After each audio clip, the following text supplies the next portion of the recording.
Se invita a los asistentes a tomar asiento, a poner en silencio sus celulares y se les recuerda que se les fue entregado un código QR a través del cual pueden hacer llegar por escrito sus preguntas. Vamos a dar inicio a la quinta sesión, que es moderada por el profesor Domingo Loera Parmo. Le doy la palabra para que presente a nuestros exponentes.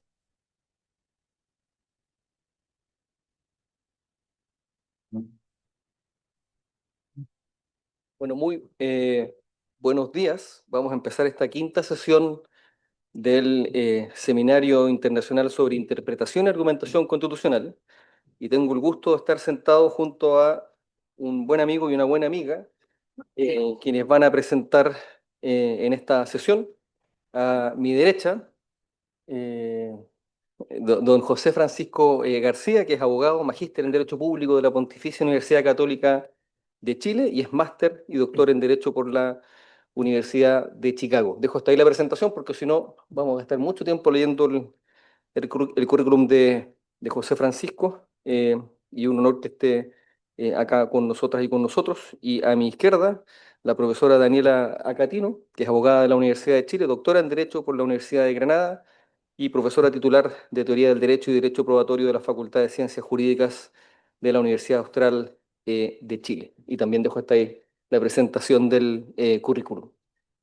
Como ustedes saben, cada una tienen 30 minutos para presentar y al término de las presentaciones hay un código QR para que ustedes envíen sus preguntas. En el evento, que no lleguen preguntas a través del código QR, podríamos igual hacer circular el micrófono para que formulemos las preguntas a través de esa vía, cuestión que quizás permite una interacción eh, más directa, pero la dejo planteada la idea solamente, no estoy escamoteando el sistema de código para las preguntas, ¿sí?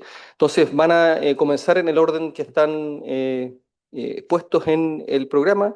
En primer lugar, entonces, el profesor José Francisco García con su trabajo sobre el precedente en el Tribunal Constitucional y luego presento el trabajo de la profesora Acatín.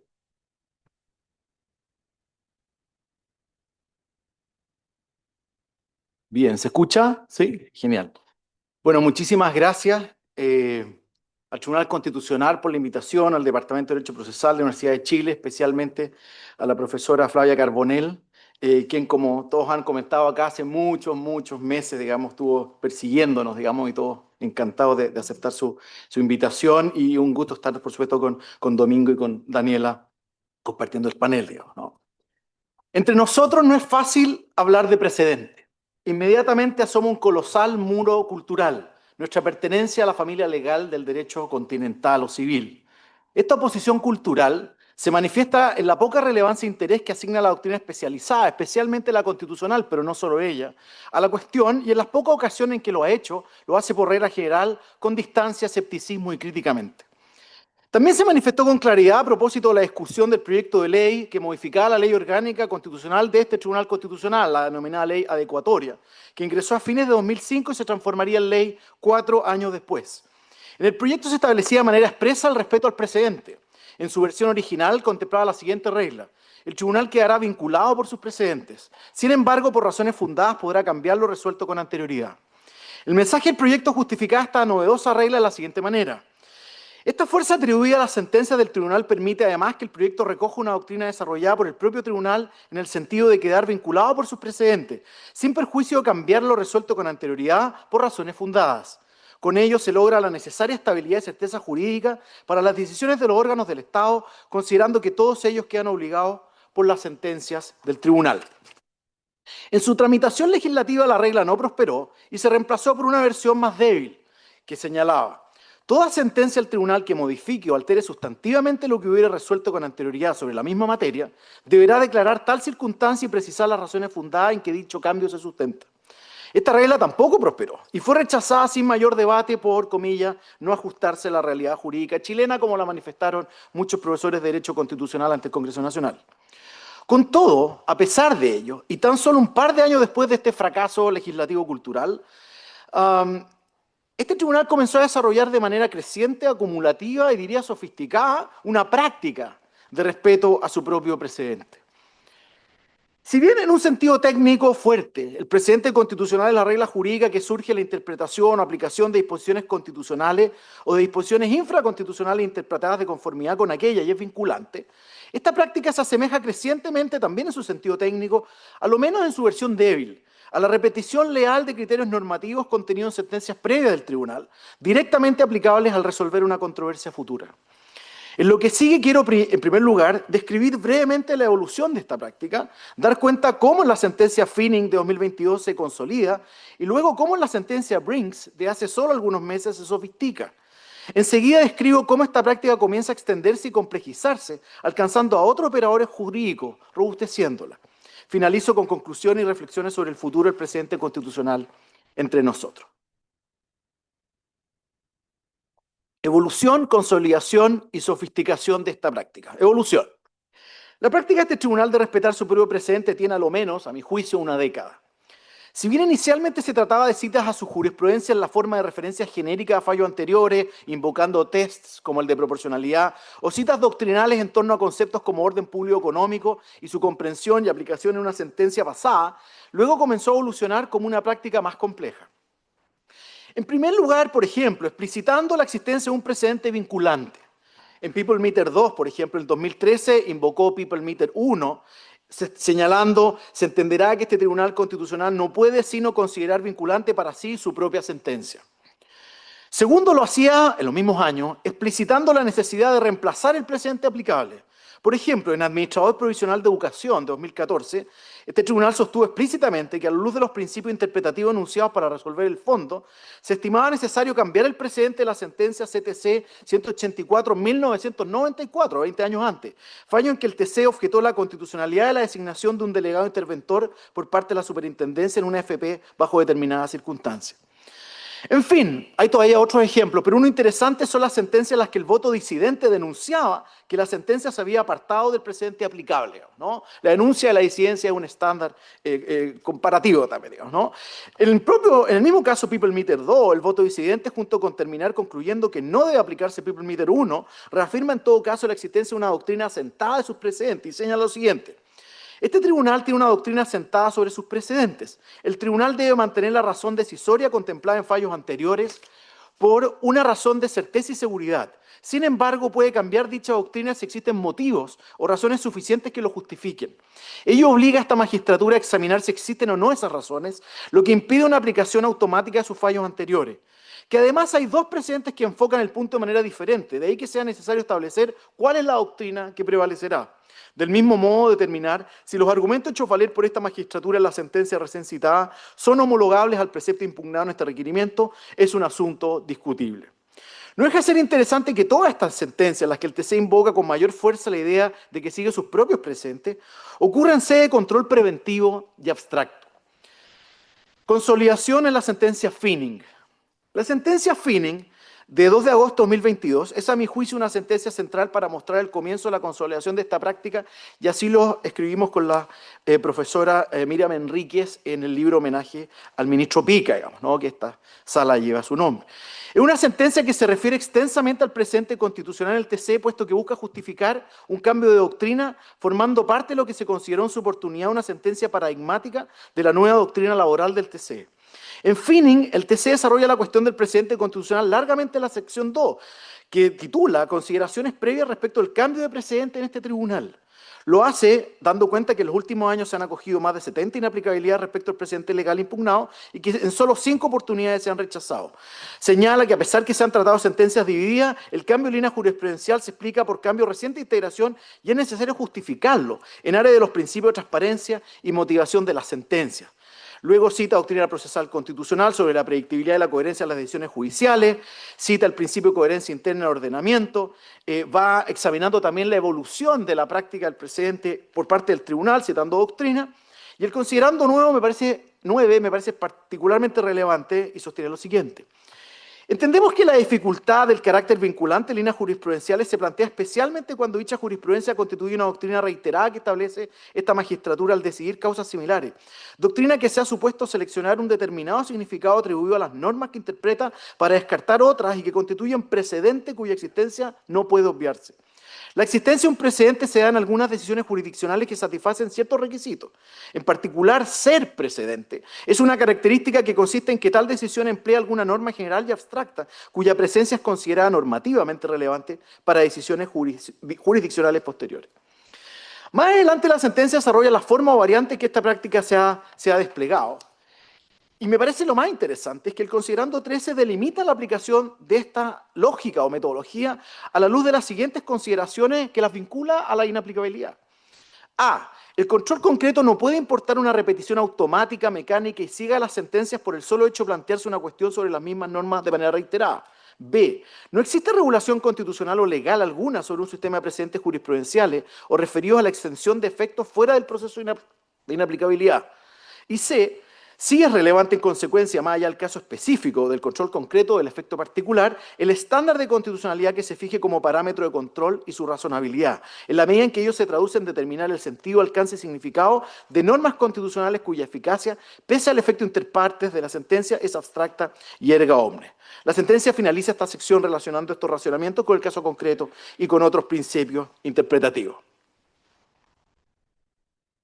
De manera más reciente, no solamente me parece se ha ido consolidando esta práctica, sino que se ha ido sofisticando. Y quiero explicar qué entiendo por sofisticación. Y acá hay un leading case, hay varios ejemplos, pero hay un leading case que me parece interesante. Con fecha 21 de agosto de este año, 3 años después de Finning, este tribunal en votación 6-3 rechazó 4 requerimientos de inaplicabilidad presentados por ejecutivos de empresas de transporte de valores requeridos por la Fiscalía Nacional Económica ante el Tribunal de Defensa de la Libre Competencia, por infracción al artículo 3, incisos 1 y 2 del DL 211, que es la que regula nuestra normativa de libre competencia. Estas sentencias son importantes también desde diversas perspectivas, pero hay 2 fundamentales. Una es la que no voy a detener naturalmente. Primero, porque es especialmente un leading case para el derecho de libre competencia, por cuanto se ponía a prueba por primera vez, y en sede constitucional, el nuevo instrumental sancionatorio de persecución contra la colusión y los carteles duros tras la reforma de 2016 al DL 211. Segundo, y más relevante para hoy, la centralidad del precedente Colusión Pollo, que es una sentencia del año 2012. Los requerimientos de inaplicabilidad de este tribunal tenían por objeto impugnar la aplicación de una serie de normas del Código de Procedimiento Civil que se aplicaban supletoriamente, digamos, y que permitían la absolución de posiciones bajo juramento sobre hechos propios de manera equiparable a una confesión forzada, dado los apercibimientos que establece la normativa procesal en caso de incomparecencia o respuesta evasiva. Para los requerentes, una vez finalizado el procedimiento infraccional condenatorio ante el Tribunal de Defensa de la Libre Competencia, tal confesión provocada sería luego utilizada en su contra, pero ahora por la Fiscalía Nacional Económica, en sede de querella persiguiendo el tipo penal de colusión. Para algunos requerentes se trataría en realidad de un solo proceso, con 2 fases y no de 2 procesos autónomos. Lo anterior vulneraría, a juicio de los requerentes, diversos derechos fundamentales en el procedimiento seguido ante el Tribunal de Libre Competencia, primero y principalmente la prohibición de autoincriminación y el derecho a guardar silencio, por cuanto posiciona a los acusados de la comisión de un acuerdo colusorio en sede de libre competencia en una situación procesal análoga a la de un imputado penal, infringiéndose las garantías específicas que ello conlleva. En su sentencia, el Tribunal Constitucional comienza asentando la importancia de un precedente relevante en esta materia, la sentencia Colusión Pollo, la que entrega diversos parámetros aplicables decisivos en la especie, la exigencia del justo y racional procedimiento que han entregado al legislador, que siempre debe respetar un listado mínimo. La prohibición de autoincriminación se aplica a causas criminales y su extensión por vía jurisprudencial a otros supuestos debe respetar siempre su contenido esencial, especialmente considerando en la especie que el Tribunal de Libre Competencia ejerce una función jurisdiccional y no una potestad punitiva administrativa, y que el procedimiento del Tribunal de Libre Competencia es autónomo del proceso penal. Bajo este contexto, la sentencia dictada en el caso Colusión Pollo constituía el precedente que controlaba, dirían los norteamericanos, la decisión de los requerimientos objeto de la sentencia. En efecto, se trataba de un pronunciamiento previo al Tribunal Constitucional sobre la misma figura procesal impugnada, en el mismo contexto institucional, respecto a las mismas normas legales, y enfrentó una pretensión de inconstitucionalidad sustancialmente idéntica a la formulada por los requerentes en Brinks. Además, la sentencia Colusión Pollo tenía especial autoritas, fue adoptada por unanimidad. Por lo demás, hace solo algunos días, este tribunal, en sentencia Rol 15.984, destacará por una parte los lineamientos generados a la sentencia Brinks en los términos siguientes del considerando cuarto. Recientemente, el Tribunal Constitucional tuvo la oportunidad de pronunciarse sobre las disposiciones cuestionadas en 4 fallos, todos de este año. En esta ocasión, los preceptos legales eran aplicables en un procedimiento infraccional seguido ante el Tribunal de Defensa de la Libre Competencia y no en sede civil, lo que obligó a razonar acerca de la regulación aplicada en una sede en que no hay plena igualdad entre las partes y abundó sobre ese tema. Anotada esta diferencia, las sentencias citadas establecieron ciertos lineamientos que también resultan procedentes en esta oportunidad, por lo que lo pertinente se reproducen. Pero más aún, luego en el considerando 12 va a sentar el siguiente uso del presente, ¿no? En este punto se invoca el artículo 19, número 7, letra F, que establece que el principio de prohibición de autoincriminación. Sin embargo, en el fallo 2381, colusión Pollo, el Tribunal Constitucional señaló que esta garantía solo se predica respecto de quien encuentra amenazada su libertad personal o seguridad individual en un tipo especial de procedimiento que son las causas criminales, pudiendo el legislador extender el derecho a guardar silencio a otros procedimientos. Y luego hay otra cita, digamos, al caso colusión Pollo. En consecuencia, esta nueva sentencia reciente estos días potencia lo resuelto en Brinks al amparo del precedente colusión Pollo y me parece dan cuenta de este camino de consolidación y eventualmente sofisticación de esta práctica de respeto al propio precedente. Extensión y complejización de la práctica. Con todo, este proceso de evolución, consolidación y sofisticación de la práctica de respeto al precedente horizontal del TC no estaría completo si no alcanzara a otros operadores jurídicos. Esto, a mi juicio, es lo más valioso de esta práctica. Hoy se extiende y complejiza. Ellos se manifiestan en diversas dimensiones. Una importante, y tan solo una de ellas, es que esta práctica está orientando y disciplinando la litigación ante este tribunal.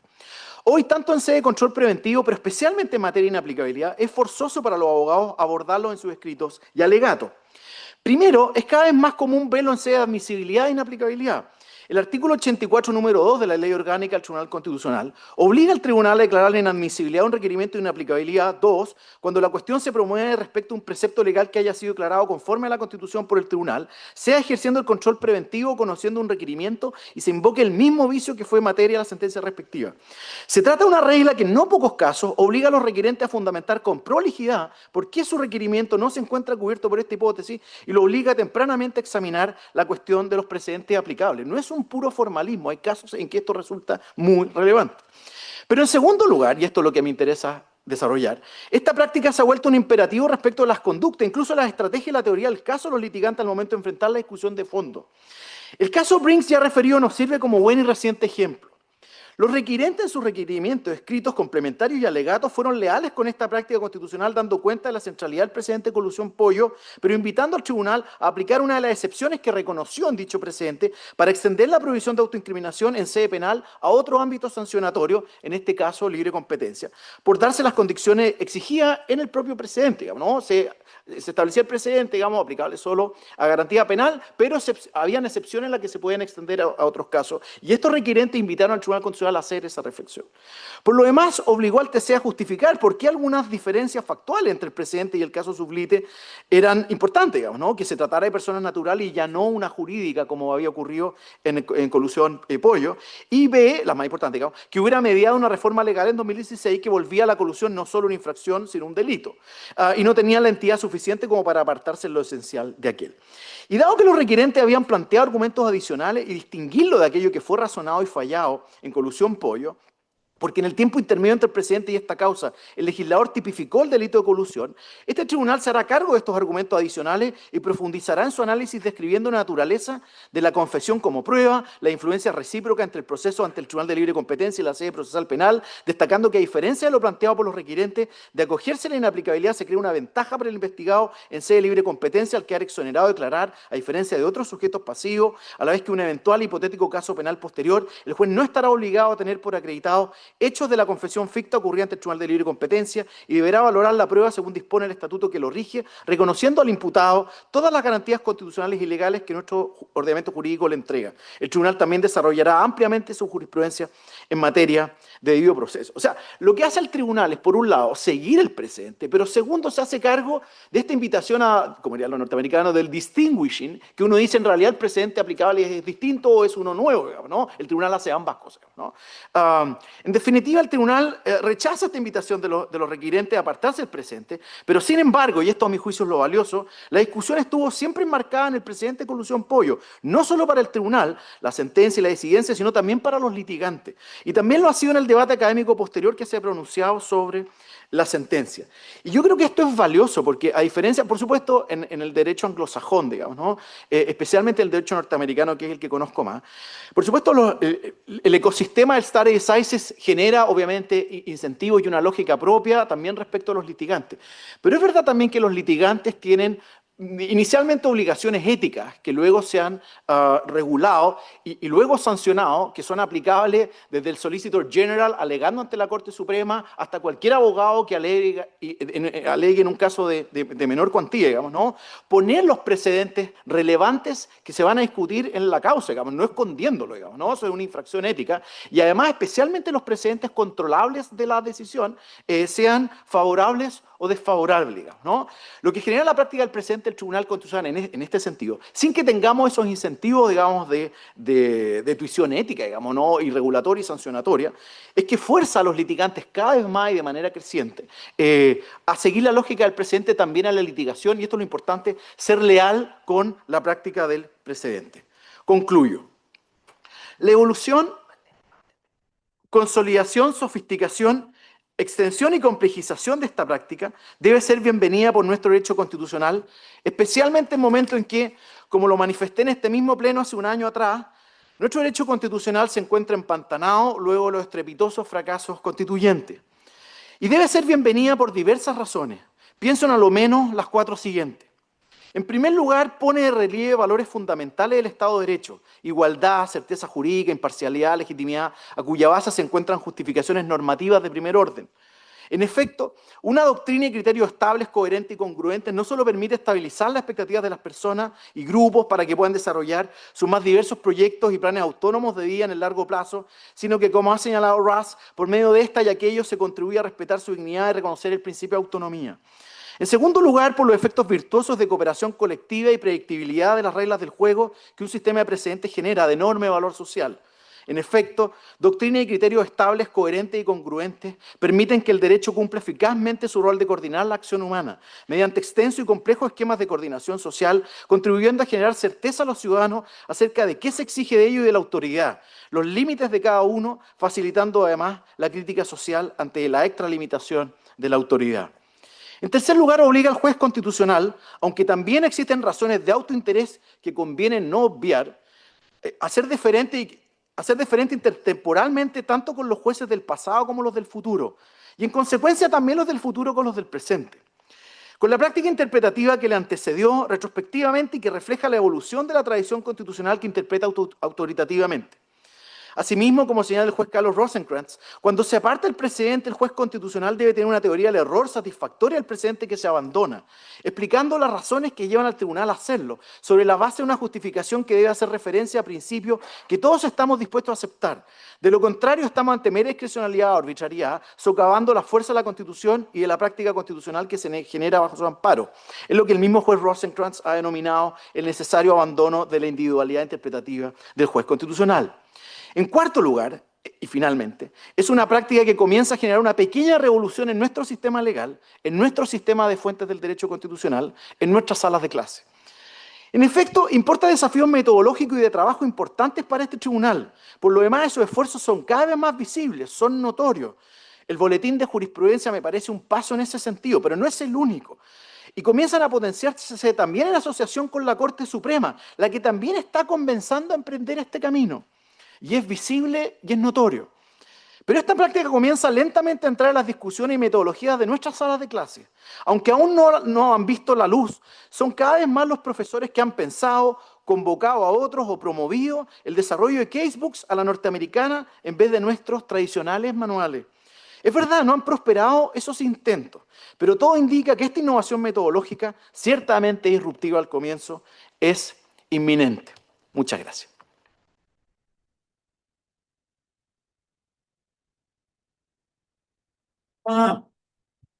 Muchas gracias, José Francisco. Entonces, corresponde ahora el turno a la profesora Daniela Catino con su presentación sobre el Tribunal Constitucional chileno y la justicia de transición. Daniela, el micrófono es tuyo. Muchas gracias, muy buenos días y un agradecimiento muy especial al Tribunal Constitucional y a la Universidad de Chile por esta invitación y en particular a Nancy Yáñez y a Flavia Carbonell por el impulso de reunirnos en esta actividad tan interesante y tan grata y que nos permite además reencontrarnos con queridos amigos y amigas que nos visitan. La pregunta que voy a abordar en mi exposición se refiere a la forma y a los argumentos con los que el Tribunal Constitucional chileno ha participado tras la recuperación de la democracia en 1990 en el largo y difícil proceso de ajustar cuentas con la violencia sistemática del Estado que se impuso tras el golpe de 1973 y que se tradujo en la ejecución extrajudicial, la desaparición forzada y la detención y tortura de miles de ciudadanos y ciudadanas chilenas, dejando, digamos, fuera de la película por ahora, ¿no?, otros miles de casos de exilios, relegaciones, exoneraciones de funcionarios, allanamientos masivos, etcétera. El concepto de justicia de transición que ocupo en el título designa precisamente el conjunto de aspectos y de mecanismos que puede, y desde el punto de vista de los estándares de derecho internacional de los derechos humanos, debe comprender ese proceso. La reconstrucción de verdad, la reparación de las víctimas, la determinación de responsabilidades y las políticas de memoria. Si miramos a lo que ha ocurrido en contextos comparados de transición, desde regímenes dictatoriales o situaciones de conflicto armado, de estas varias dimensiones, la que principalmente ha dado lugar a decisiones de las jurisdicciones constitucionales es la de la persecución penal de los perpetradores de los actos de terror estatal. Esto ha ocurrido especialmente cuando su juzgamiento ha supuesto enfrentar normas jurídicas que autorizaban esos actos o garantizaban su impunidad, como ocurrió en el caso de los centinelas del Muro de Berlín, conocido en 1996 por el Tribunal Constitucional Federal alemán, o bien, ¿no?, cuando ha sido abordado a través de la institución de órganos, procedimientos y normas sustantivas especiales, como ocurrió con el Marco Jurídico para la Paz en Colombia, que ha motivado varias decisiones de su Corte Constitucional. Y en estos casos, las preguntas constitucionales, por tomar este concepto que ayer nos proponía el profesor Chiassoni, se han referido especialmente a la definición del alcance de los principios de legalidad y de irretroactividad penal. En el caso chileno, aunque durante los primeros meses de la dictadura muchas ejecuciones pretendieron legitimarse a través de consejos de guerra fraudulentos, basados en confesiones falsas, a menudo extraídas mediante tortura, la política represiva se desarrolló luego clandestinamente por diversos organismos de seguridad o de las Fuerzas Armadas o a través de la simulación de enfrentamientos, por consiguiente vulnerando normas penales vigentes en ese momento. Y su impunidad fue garantizada a través, primero, de la delegación sistemática de las causas que se iniciaban en ese momento a la jurisdicción militar, la renuncia de la Corte Suprema de la época a ejercer sus facultades de supervigilancia sobre ella y también la, digamos, renuncia a tramitar diligentemente los recursos de amparo con que se intentaba dar con el paradero de las víctimas, y luego en 1978 con la dictación de un decreto ley de amnistía. Aquí quiero detenerme un momento a propósito de la invitación que hacía ayer el profesor Ferraioli a los juristas a imaginar proyectar un futuro posible, ¿no? Quiero destacar cómo en los años de la dictadura tuvieron un rol muy importante abogados, abogadas de derechos humanos al alero de organizaciones de la sociedad civil, como la Vicaría de la Solidaridad, que, digamos, a pesar de no tener éxito en ese momento, asumieron una intensa campaña de denuncia jurídica de los actos de violación de derechos humanos de la dictadura, sabiendo que no iban a tener éxito en ese momento, pero al mismo tiempo asumiendo que el registro con forma jurídica de esos actos podría servir de prueba en el futuro. Esta situación, ¿no?, de impunidad se proyectó a los primeros años de la democracia, en los que el foco de las políticas de justicia transicional se puso en la reconstrucción de la magnitud del terror estatal a través de la constitución de una comisión de verdad que documentó las ejecuciones y desapariciones forzadas y además en la creación de un programa de reparaciones administrativas.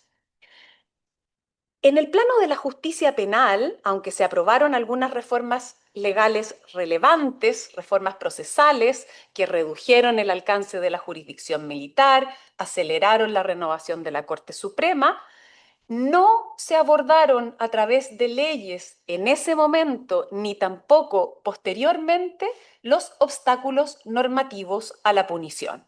No hubo ni ha habido en Chile, nosotros lo sabemos, pero para contarlo a nuestras visitas, no ha habido derogación o anulación, como en otros sistemas jurídicos, como el argentino, legal del decreto ley de amnistía, ni tampoco se ha implementado un diseño orgánico, ¿no?, de una jurisdicción especial, un procedimiento especial, como ha ocurrido en el caso colombiano. El avance hacia la paulatina persecución penal de los crímenes de la dictadura se ha producido entonces prácticamente sin intervención de leyes que hubieran podido entonces ser objeto de control abstracto de constitucionalidad por el Tribunal Constitucional. Esta, quiero destacar, es una primera peculiaridad de la justicia transicional a la chilena, así como ayer hablábamos del control abstracto y concreto a la chilena, ¿no? También tenemos peculiaridades de nuestro proceso de transición. El primero es esta intervención muy marginal de la ley, particularmente en lo que se refiere al proceso de persecución penal. ¿Cómo es entonces que hoy existen más de 600 procesos penales concluidos por sentencia firme y alrededor de 1000 más en tramitación? Esto ha ocurrido por la lenta y paulatina consolidación de un criterio jurisprudencial que ha dispuesto que la aplicabilidad del decreto ley de amnistía, que en rigor es una autoamnistía, y de las reglas de prescripción que pudieran invocarse, cede por la aplicación preferente de normas de derecho internacional vigentes en el momento de los hechos relativas a crímenes de guerra y o crímenes de lesa humanidad. Y las normas de derecho internacional que se invocan acá, digamos, en este sentido, en la construcción de este argumento, son los convenios de Ginebra relativos a crímenes de guerra, ratificados por Chile en 1951, no porque haya habido un estado de guerra en 1973 en Chile, sino que porque el propio gobierno militar, a través del decreto ley número 3, interpreta el estado de sitio que declara como estado o tiempo de guerra para efectos de aplicación de la penalidad correspondiente a ese tiempo y para todos los efectos, digamos, previstos por el ordenamiento chileno, y entonces como una exigencia, diríamos, de coherencia, ¿no?, se entienden también aplicables los convenios de guerra. Este argumento, sin embargo, ha tendido a ser descartado en la jurisprudencia más reciente, que opta, en cambio, y yo diría que la consolidación del criterio jurisprudencial se encamina más bien a la invocación de normas de jus cogens que excluyen la amnistía y la prescripción respecto de crímenes de lesa humanidad y que habrían estado entonces vigentes en el momento de los hechos, sin perjuicio de estar también recogidas en tratados internacionales como la Convención sobre la Imprescriptibilidad de los Crímenes de Guerra y de Lesa Humanidad de 1968, que sin embargo no se invoca porque no ha sido aún suscrita por Chile. Por supuesto que esta historia es muy resumida, esta es una historia larga, con estrategias interpretativas anteriores, con hitos muy importantes, como el año 1998, la detención en Londres del general Pinochet, con incidencia de decisiones de la Corte Interamericana, particularmente la primera de esas decisiones contra Chile en esta materia, en el caso Almonacid Arellano, en 2006. No me detengo en eso. Lo que quiero apuntar entonces es que el juzgamiento ha procedido a través de una doble subsunción, como la llama la profesora Claudia Cárdenas, que tras evaluar la calificación de los hechos bajo las mencionadas normas de derecho internacional, como crimen de guerra o bien predominantemente, según decía, como crímenes de lesa humanidad, aplica luego los tipos penales internos vigentes al momento de los hechos, por consiguiente, tipo penal de secuestro, de homicidio, fundamentalmente, a premios ilegítimos, ¿no?, vigentes en el momento de los hechos para establecer las responsabilidades individuales.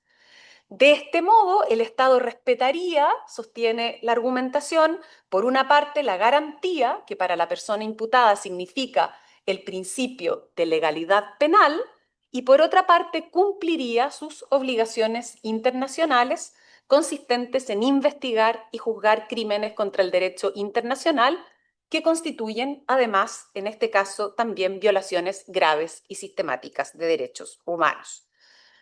Y además, de esta manera, ¿no?, se representaría a través de esa doble subsunción el sentido en que los actos delictivos son algo más que actos delictivos en tanto son parte de una política criminal de Estado. Y quiero, digamos, leer la forma en que, digamos, la Corte Suprema caracteriza este contexto, ¿no?, que define los crímenes de lesa humanidad, y respecto del cual identifica si cada caso puede considerarse parte, ¿no?, de ese contexto. El ilícito, dice en una de las primeras sentencias en que esta doble calificación va tomando forma, el ilícito fue perpetrado en un contexto de violaciones a los derechos humanos graves, masivas y sistemáticas, verificadas por agentes del Estado, constituyendo la víctima un instrumento dentro de una política a escala general de exclusión, hostigamiento, persecución o exterminio de un grupo de numerosos compatriotas integrado por políticos, trabajadores, estudiantes, profesionales, adolescentes, menores y todo aquel que en la fecha inmediata y posterior al 11 de septiembre de 1973 fue sindicado de pertenecer ideológicamente al régimen político depuesto o que por cualquier circunstancia fuera considerado sospechoso de oponerse o entorpecer la realización de la construcción social y política proyectada por los sublevados, garantizando la impunidad a los ejecutores de dicho programa mediante la no interferencia en sus métodos,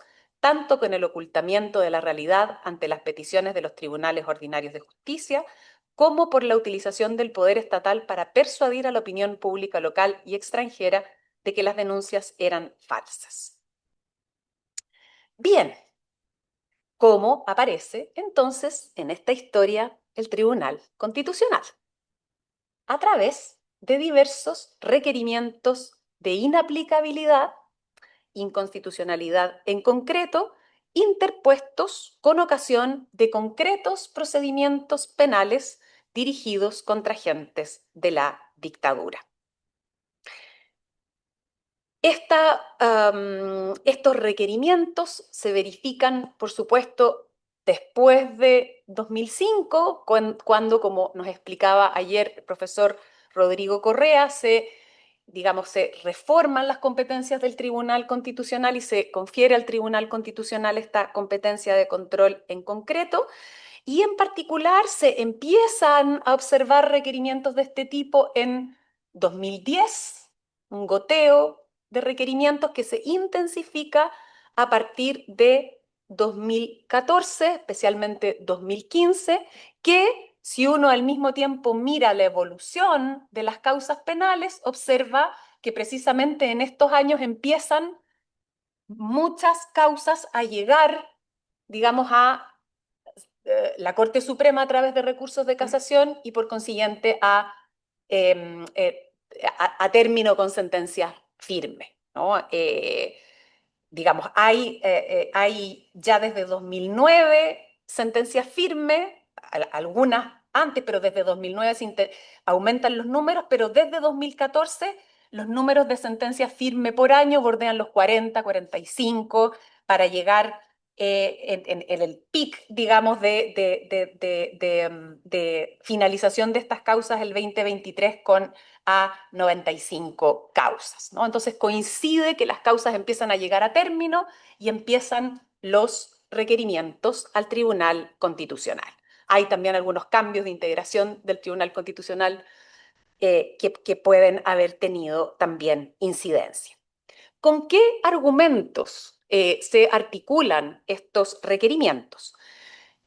Hay en estos requerimientos algunos intentos de impugnar la inaplicación de la amnistía y la prescripción, a pesar de que, como veíamos, no hay realmente una disposición legal, ¿no?, que haya determinado esa inaplicación. Y entonces se intenta impugnar la aplicación de las normas de Jus Cogens o se invocan cuerpos normativos como el Estatuto de Roma de la Corte Penal Internacional o la ley que en 2009 tipificó los delitos, los crímenes de lesa humanidad y declaró su imprescriptibilidad, pero que no son en realidad, no son preceptos legales decisorios en esos casos. Con respecto a la invocación de las normas de Jus Cogens, hay una sentencia que me parece especialmente significativa, la sentencia en el rol 8.872 de 2020, donde el tribunal parece validar la invocación de normas de Jus Cogens, afirma que éstas configuran un límite al ejercicio de la soberanía en cuanto se le debe, y citan el artículo 5 de la Constitución, respeto a los derechos esenciales que emanan de la naturaleza humana, y además en esa sentencia se asume que es resorte de los jueces de fondo considerar si el Estatuto de Roma de la Corte Penal Internacional, si de ese estatuto se derivan principios de Jus Cogens. Y esto lo cita de una resolución del propio Tribunal Constitucional dictada conociendo la admisibilidad y declarando solo la admisibilidad parcial del requerimiento que se interpuso en 2009 al proyecto de ley que en segunda oportunidad transformaba en ley el estatuto o aprobaba el Estatuto de Roma. Ahora, este argumento es un argumento, diríamos, marginal, no es el argumento principal con el que se recurre al Tribunal Constitucional en estas causas, porque es un argumento, digamos, que difícilmente se encuadra en la exigencia de invocar un precepto legal decisivo en la causa, en la gestión pendiente, ¿no? Y entonces, como argumento principal, hace su aparición aquí una segunda peculiaridad de el proceso de justicia transicional a la chilena. Y es que en cuanto a la persecución penal, no ha habido en nuestro país agentes del Estado sentados en el banquillo de los acusados, como vimos en el juicio a las juntas que se ha recordado este año, o en los posteriores juicios de lesa humanidad en Argentina, o como seguramente todos tenemos en la retina, ¿no?, imágenes de los primeros juicios paradigmáticos, Nuremberg, Eichmann, Auschwitz, el juicio Auschwitz en los años 60 en Alemania, los juicios en Francia, Paul Touvier, etc.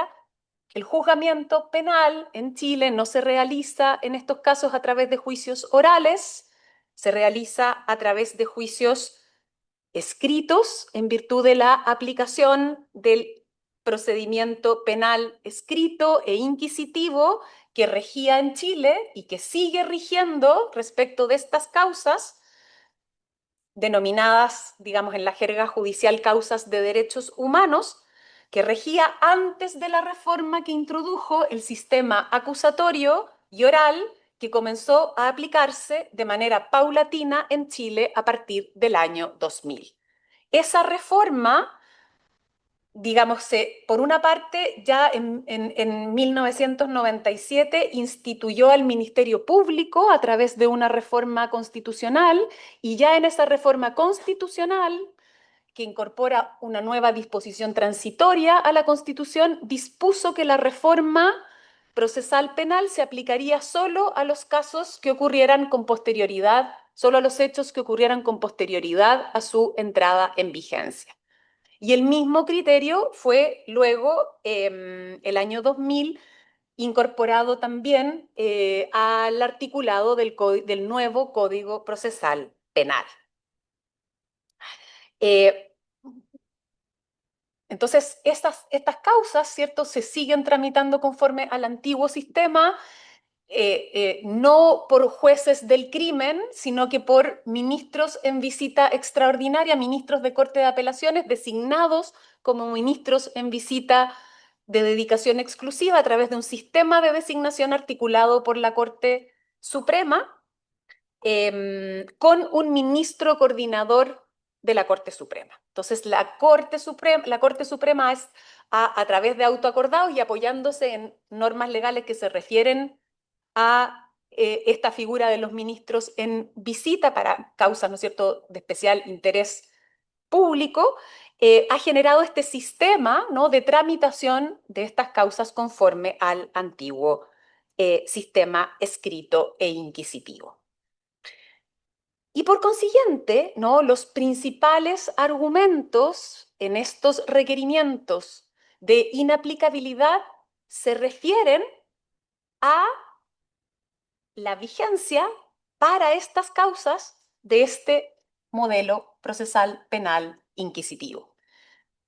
¿Qué disposiciones se invocan?, ¿no? Porque es necesario invocar disposiciones legales decisivas en las gestiones pendientes que en general son justamente recursos de casación ante la Corte Suprema.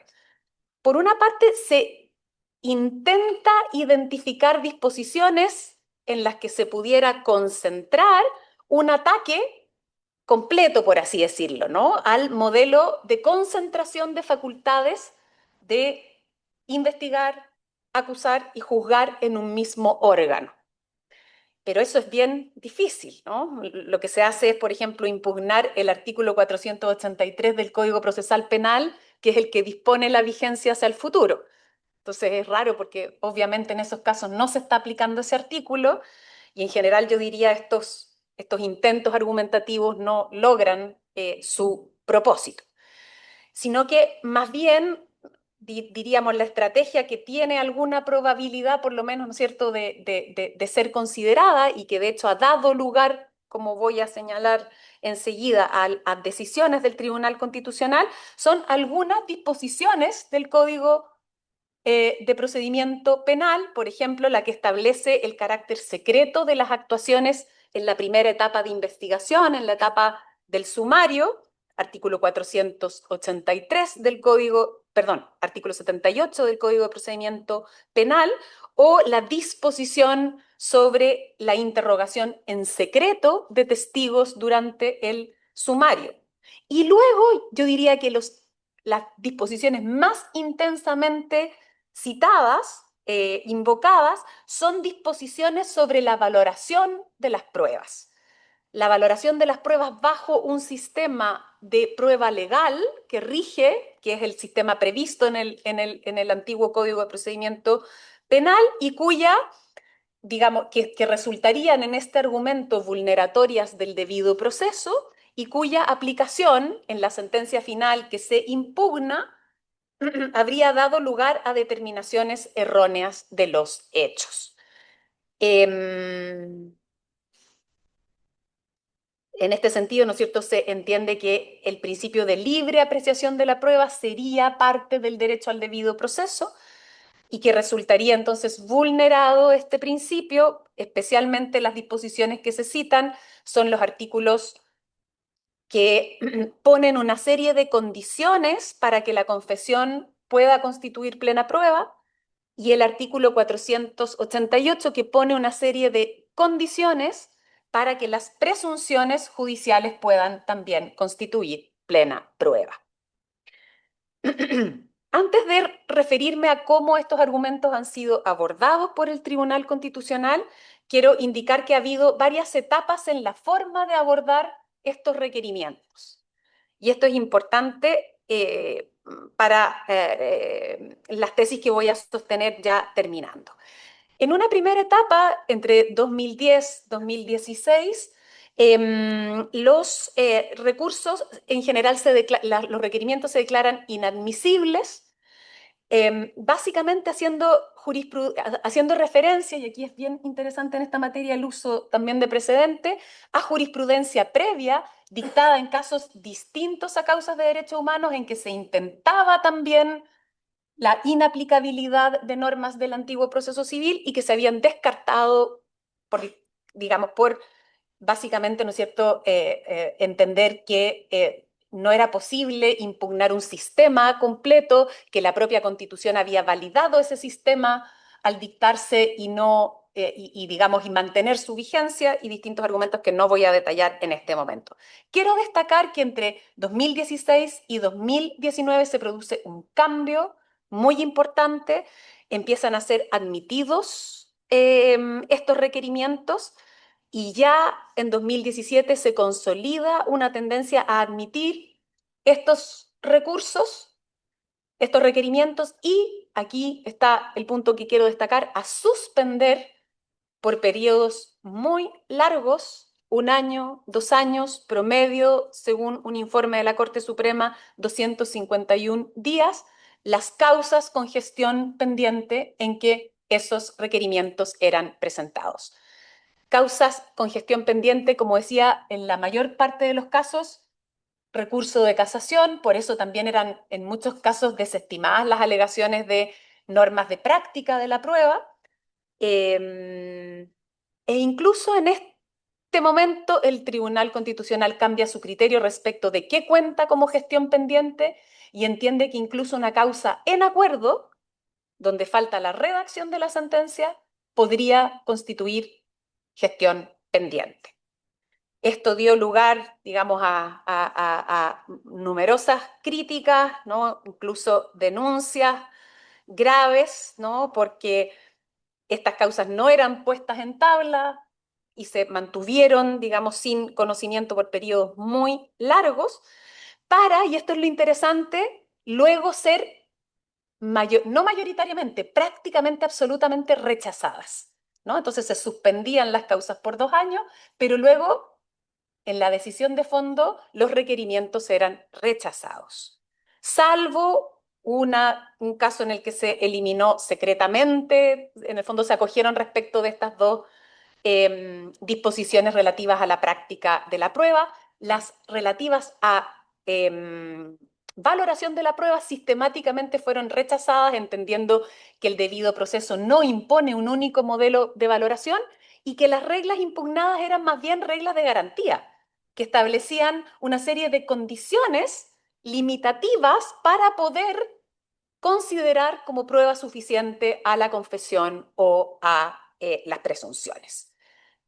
A pesar del rechazo, ¿qué pasó? Como ustedes imaginarán, la litigación y el recurso a estos requerimientos creció exponencialmente, porque ¿qué es lo que interesaba?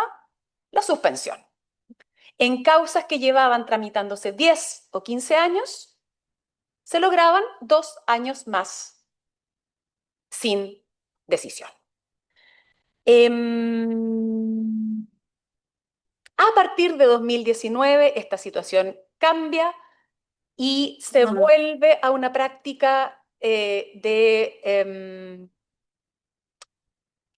prácticamente general declaración de inadmisibilidad, y aquí yo diría que hay otro uso muy relevante de los precedentes, invocando precisamente que no existe fundamento plausible para litigar, puesto que hay varios casos ya conocidos y resueltos por la magistratura en que consistentemente se rechaza, ¿no es cierto?, el argumento relativo a las reglas de valoración probatoria.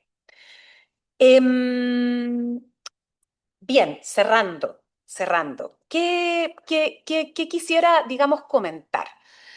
Por un lado, ¿no es cierto?, advertir, o sea, creo que es importante que esta litigación se haya producido, porque creo que permite visibilizar, ha permitido exponer a la luz pública esta peculiaridad del proceso de justicia transicional chileno, el hecho de que no haya juicios orales, de que se tramite mediante juicios escritos en condiciones de opacidad, de invisibilidad de las pruebas, que creo que es algo en lo que es importante pensar.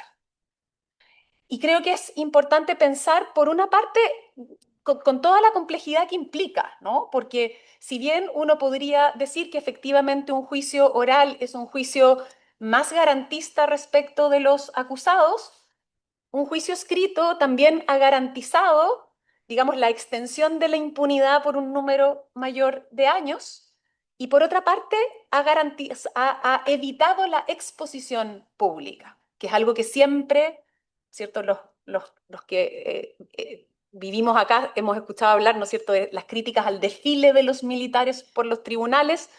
Juicios escritos evitan el desfile de militares por tribunales. Entonces creo que, digamos, evaluar el impacto de esta peculiaridad del proceso de justicia transicional chilena es complejo, y a mí me interesa advertir, digamos, que creo que es importante también tomar conciencia de los costos, podríamos decir, políticos, ¿no?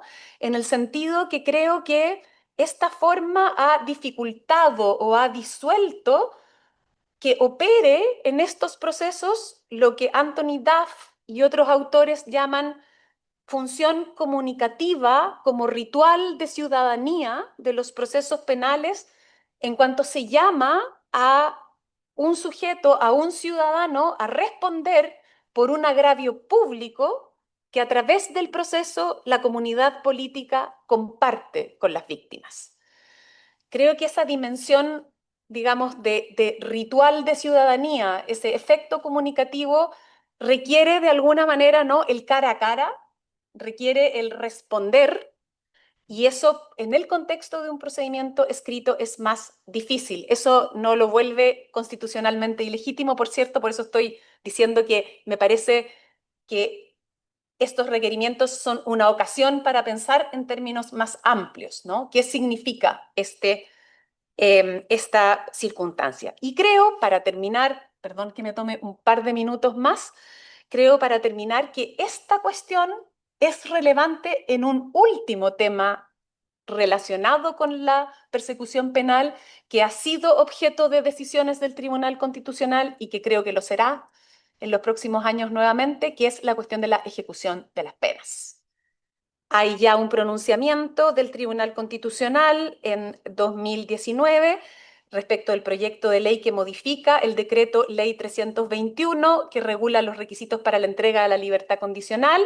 Ese proyecto de ley ponía condiciones especiales y diferentes para el caso de condenados, y es muy interesante porque aquí la ley asume esta estrategia de la doble calificación para casos en que la sentencia hubiere considerado los crímenes fuera de su tipificación legal como genocidio, crímenes de lesa humanidad o crímenes de guerra, y le ponía como condiciones adicionales el haber colaborado sustancialmente al esclarecimiento del delito y esto fue lo que el Tribunal Constitucional declaró inconstitucional, haber manifestado arrepentimiento mediante una declaración pública que signifique una condena inequívoca a los hechos y conductas por las cuales fue condenado y por el mal causado a las víctimas.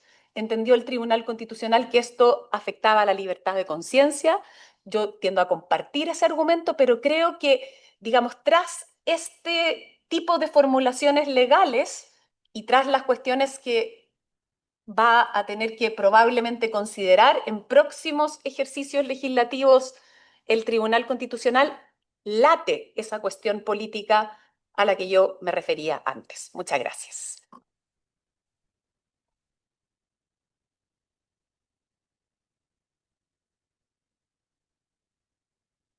Muchas gracias entonces, profesora Catino. Tenemos hasta las 10:40, entiendo, para una ronda de preguntas.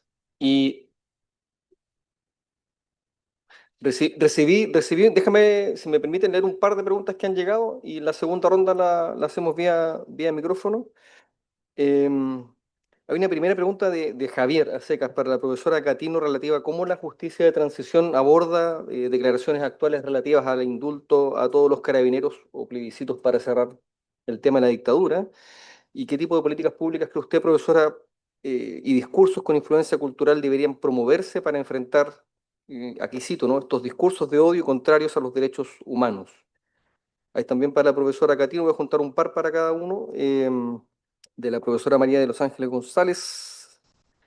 Sobre si acaso sabes si se ha invocado el artículo 2 del Código Procesal Penal, me imagino, María Ángeles, para argumentar, en el sentido de que la garantía del juez natural podría explicar la utilización del procedimiento antiguo, aunque alguna doctrina señala que lo que cambió es el sistema, ¿no?, y no los tribunales.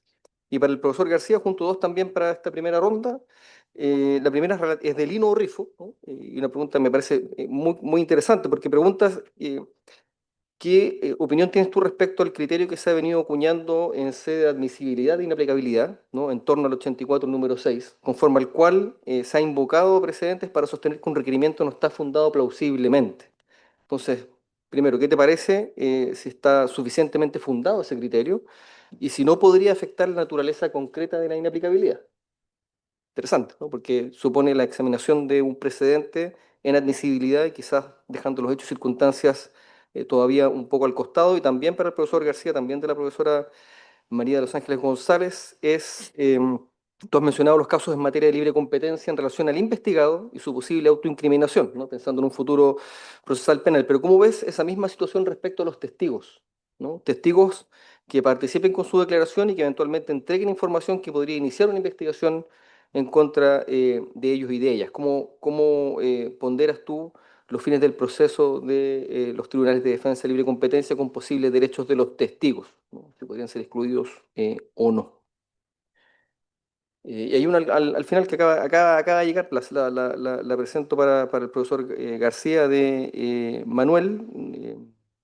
Dice, ¿qué opinión te merece que el TC identifique sus propios precedentes o líneas jurisprudenciales? ¿No? ¿Te parece si partimos al orden inverso? Daniela, tú primero y después José Francisco. Bien, bueno, en realidad la pregunta, claro, por los indultos nos lleva como a una discusión que es muy extensa y claro, en el derecho internacional de los derechos humanos contiene reglas de restricción también para indultos, también reglas especiales en el caso de otorgamiento de beneficios, pero no excluye necesariamente de manera completa el otorgamiento de estos beneficios. Entonces, de alguna manera, mi último punto tiene que ver con que creo que, y posiblemente en parte eso responde también a la cuestión de los discursos de odio, de cómo enfrentarlos, creo que digamos, no hemos tenido como las condiciones para un diálogo, ¿no?, realmente democrático sobre esta cuestión al que creo pueden contribuir los procesos orales si es que de alguna manera, digamos, la cuestión de las responsabilidades que allí se han establecido logra ser parte de un debate público, ¿no? Pero mi punto sobre este impacto político de la falta de juicios orales creo que tiene que ver con que ha costado mucho en Chile que digamos, que la reconstrucción de hechos, que la cuestión de la punición de estos delitos, digamos, entre a una discusión donde, por supuesto, es difícil, o sea, uno no podría esperar que se llegue necesariamente a consensos, pero donde, digamos, las cuestiones que están en juego lleguen a ser advertidas, ¿no? Entonces creo que eso hace que luego los debates legislativos, políticos sobre estas cuestiones sean muy difíciles de articular, ¿no? Y que las posiciones se presenten muy polarizadas, ¿no? Digamos, o beneficios sin ninguna restricción, como si se tratara de crímenes ordinarios, o ningún absoluto beneficio. Y creo que esa polarización, digamos, por un lado, no corresponde a la manera en que el derecho internacional de los derechos humanos o el derecho penal internacional abordan esta cuestión, y creo que no nos ayuda tampoco a avanzar en el procesamiento, que es lo que en definitiva está en juego, ¿no? O sea, cómo ajustamos cuenta con este pasado para de alguna manera, digamos, recuperar o reconstituirnos como comunidad política. Eso diría, digamos, para no extenderme más. Y respecto del argumento del juez natural, sí, ha sido también utilizado en la jurisprudencia constitucional. Sí.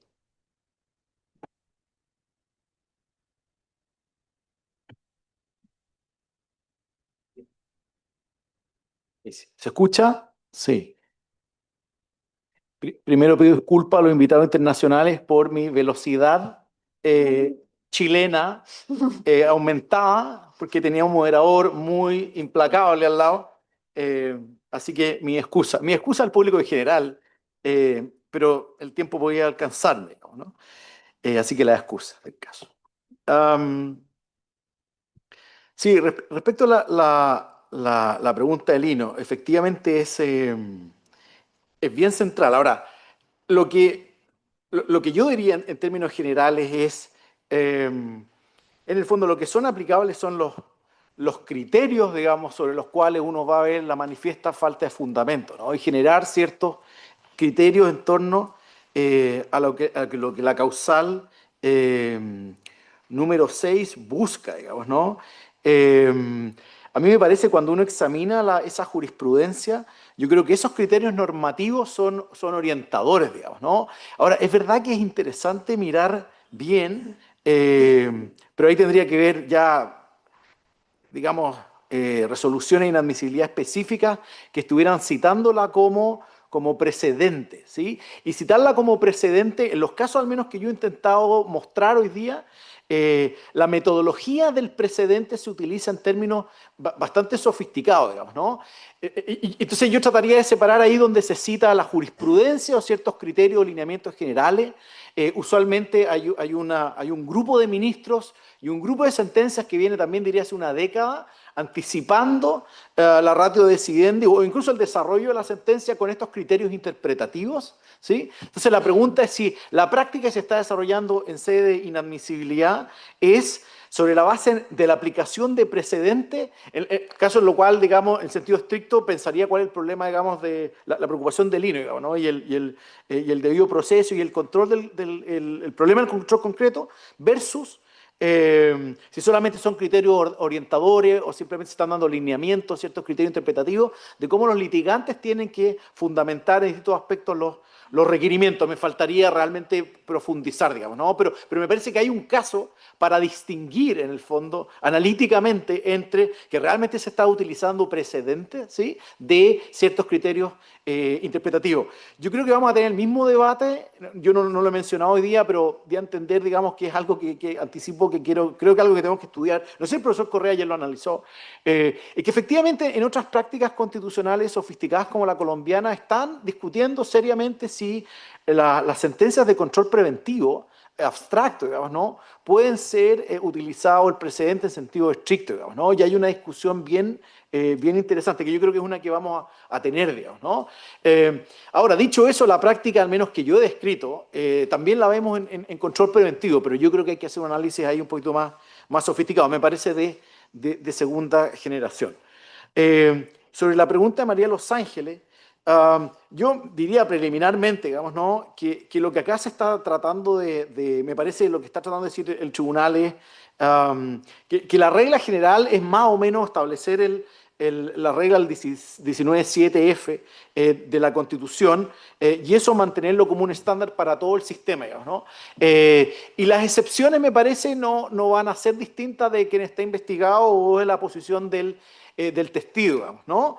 Ahora, es verdad, y en ese sentido me parece que aquí el precedente se podría aplicar en ambos sentidos. Ahora, es verdad que lo que está pasando en varias sedes, no solamente en libre competencia, es que el legislador cada vez más está haciendo esto que llama como el multitrack o las multipuertas de persecución de ilícitos, digamos, ¿no? Y se están empezando, libre competencia es la que hoy día estamos discutiendo, pero en realidad en materia medioambiental y en materia tributaria el legislador está tomando las mismas decisiones, digamos, ¿no? Y por lo tanto yo empezaría a ver esta técnica del legislador cómo va a empezar a escalar, digamos, ¿no? Uno diría que estos criterios, por ejemplo, que está siguiendo el Tribunal Constitucional de aceptar estas multipuertas, digamos, ¿no? Sancionatorias, requieren ciertos bienes jurídicos especialmente valiosos y que sean especialmente complejos, digamos, de perseguir. O sea, también hay un argumento institucional, me parece como los argumentos que el Tribunal Constitucional ha discutido respecto a instituciones como el archivo provisional, el principio de oportunidad, etcétera, que entienden los fundamentos de política pública que hay detrás de esas instituciones. No pensarías que las multipuertas para perseguir cualquier tipo de ilícito, sino que son en estos casos, y así lo ha planteado la doctrina, digamos, ¿no? En casos especialmente complejos, digamos, donde la persecución es compleja, como libre competencia, medio ambiente o tributario. No creo que haya muchos más casos que eso, digamos, ¿no? Por lo menos eso es más o menos el estándar, digamos, ¿no? Y respecto de Manuel, yo quiero algo decir mínimamente polémico, ¿sí? Yo creo que hay un problema o sea, no es un problema, es un desafío, me parece, que tiene que ver con la dimensión institucional del precedente, ¿sí? Yo creo que el modelo de revisión judicial entendido como supremacía judicial en nuestro país va a ser crecientemente objeto de controversia y discusión, digamos, ¿no? Yo creo que solamente hemos tenido pequeños atisbos de esa discusión. En esa discusión el profesor Loera ha escrito cosas muy interesantes, digamos, ¿no? Pero yo creo que la idea, al fondo, ¿no?, de que nos estamos moviendo crecientemente hacia un modelo departamentalista de interpretación constitucional es algo que va a reforzar, creo yo, no solamente el rol del precedente del Tribunal Constitucional, sino que el rol del precedente de todas las autoridades que tengan una interpretación autoritativa final, digamos, ¿no? Basta ver los escritos en las últimas acusaciones constitucionales contra el ministro Ulloa y el ministro Pardo, para ver que el Congreso, pero de nuevo, esto es una práctica, comienza a tomarse cada vez más en serio su propia interpretación constitucional autoritativa, digamos, ¿sí? Esto tiene que ver también con las discusiones de los recursos de protección, que luego terminan contra las decisiones del Senado, digamos, ¿no? Y en eso los tribunales han sido muy, muy diferentes, digamos, ¿no? Pero yo creo que el presidente del Tribunal Constitucional es especialmente importante porque creo que el paradigma de supremacía judicial, que entre nosotros parece pacífico, tan pacífico como el paradigma de que en realidad nuestro sistema de derecho continental no admite el precedente, y de hecho fue, como les comenté al comienzo, fue, digamos, rechazado en el Congreso Nacional hace 20 años atrás, pero la práctica del Tribunal Constitucional lo ha vuelto, en el fondo, yo diría una fuente formal directa, digamos, ¿no? Pero podemos discutirlo, ¿no? Yo creo que el movernos crecientemente hacia un modelo departamentalista, y esto me parece que la Corte Suprema también lo está entendiendo, naturalmente la Contraloría, digamos, por otras razones, tiene su jurisprudencia administrativa obligatoria, pero la idea de que todas las instituciones con interpretación autoritativa o definitiva, en el fondo, no revisable judicialmente, está generando que los precedentes comiencen a hacer, me parece, institucionalmente una respuesta como obvia, digamos, ¿no?, de cada una de estas instituciones, pero de todas las instituciones. Yo creo que las tendencias de la Corte Suprema son equivalentes, pero también el Congreso. Y obviamente que es curioso porque esto no se ha sofisticado de la manera en que se intentó hacer. La idea de que existen doctrinas constitucionales del presidente también va en el mismo sentido, digamos, ¿no? De hecho, se editaban manuales sobre la doctrina constitucional, por lo menos del presidente Frey y el presidente Lago. Yo creo que además, perdone la nota al pie, todo el modelo de asesoría legal presidencial ahora está tensionado, va a estar tensionado. Se han cambiado, digamos, doctrinas importantes. Por ejemplo, la posición jurídica del jefe de asesores, la naturaleza jurídica de ese cargo respecto a sus obligaciones de concurrir a una comisión investigadora. Todo eso, en el fondo, me parece un ecosistema complejo que está comenzando a mutar, digamos, ¿no? Estamos discutiendo si la acusación constitucional es o no una mutación constitucional y ya no es un mecanismo de responsabilidad constitucional de los ministros de Estado, sino que un mecanismo de censura, digamos, en que el sistema se está parlamentarizando un poco, digamos, ¿no? Yo creo que todo ese ecosistema es en el fondo que caminamos hacia un modelo más departamentalista. Y ahí, creo que está con la pregunta de Manuel, yo creo que ahí veo, hay varios, he tratado de entregar varias justificaciones de esta práctica, pero ahí además creo que hay una dimensión institucional que va a hacer que esto se refuerce, digamos, ¿no? Y este refuerzo tiene importancia además con la renovación parcial, con los nuevos integrantes que vayan llegando al Congreso, porque le da un sentido fuerte. Yo creo que también se va a empezar a romper esta idea de que el Congreso no entienda que tiene una interpretación autoritativa en los ámbitos, digamos, en los que no son revisables judicialmente, en que el tribunal va, perdón, en que el Congreso va a empezar a tomar conciencia de su rol institucional más allá de las fuerzas políticas que la componen y sus alineaciones con el gobierno de turno. Yo creo que todo eso está también pasando. O sea, son prácticas que me parece que están emergiendo. Hay muchas prácticas parlamentarias interesantes también, algunas derechamente contra leyes, pero que se están, digamos, institucionalizando. Y muchos de estos ámbitos no son, no son revisables en esta sede, digamos, ¿no? Y además, creo que también hay una, y termino con esto, este Tribunal Constitucional tiene una doctrina de la cuestión política, digamos, ¿sí? Y esa doctrina de la cuestión política se ve beneficiado tanto el presidente de la República como como el Congreso, digamos, ¿no? Pero es por así decirlo un precedente durmiente, digamos, ¿no? Que está ahí latente, pero esa doctrina de la cuestión política, porque el Tribunal Constitucional tiene tesis muy sofisticadas de autorrestricción, ¿sí? Y la tesis de diferencia razonada, etc.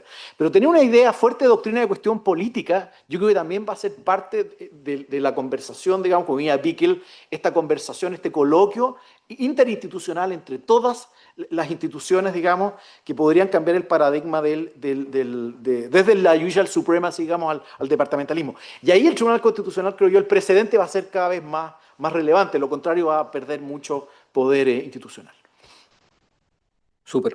Nos quedan 10 minutos y cerramos con 4 preguntas que están anotadas, 3 análogas. No sé si será posible pasar al formato micrófono, porque hay el profesor Francesco Viganó y después la profesora María Beatriz Arriagada. Leo mientras tanto una que llegó, la última, a través del QR para la profesora Daniela Catino.